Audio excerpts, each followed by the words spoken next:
छलियां लगी थे कितने पैसे? ये तो गिननी पड़ेगी। मुट्ठा मुकाम नाल मुट्ठा 2000 कितना आई पई ये देख कमाल है। आ ते छली बेचना तरीका दा सामने दुलदा दिया ये मैंने छली बेचने का ये बंदा जी गैर कानूनी तौर पर छलियां बेच रहा था। रास्ते में मैंने देखा गर्म धूप के अंदर ऐसे एरिया में मशकूक एरिया में खड़ा होकर ये छलियां बेच रहा था। तो मुझे लगा कि यहाँ पर ये कोई क्रिमिनल है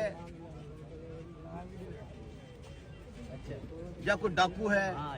ठीक है, ये राहगीर लोगों को लूट लेगा, 10 रुपए की छली 20 में बेच देगा।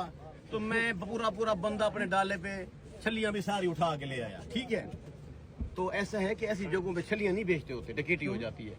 अच्छा। तो कोई डाकू आके 4 छलियां डाक की डकैती मार जाए तो फिर सुबह जो है परेशानी होगी। तो मुझे बताओ कि छलियां कितने की हैं? ये छली है जी 2000 रुपए की अब जो पड़ी है। पूरे 2000 की जो पड़ी हैं। बेचने को ही नहीं मर्जी बेचने को। अब आराम सोदा करें था मैं छलियां ना करो मेरे को मेरे शरीक हिकमत नहीं कराने दे आदमी दुकान कराओ बंद ये लबारम रहेंदे।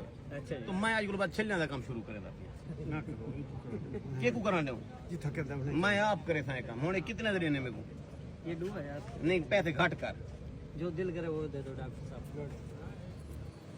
गरीबी वैसी म्याल दे आर वंड खाऊं खंड ये पैसे पकड़ 5000 एक ही ये 5000 भी है। ठीक है जी हो तेरा सौदा ठीक है। हुणे छलियां ए देख समेत मेरी है ना पैसे रख देख ही रख। अच्छा भाई तू जो ना ये छलियां सारी मुझे भी बना के दे, अब्बे को भी खिला, सारे लोगों को छलियां खिला, देख इसको वापस कर दे। ठीक है हुण खुश है? चल हुण मसाला ला छलियां शुरू कर।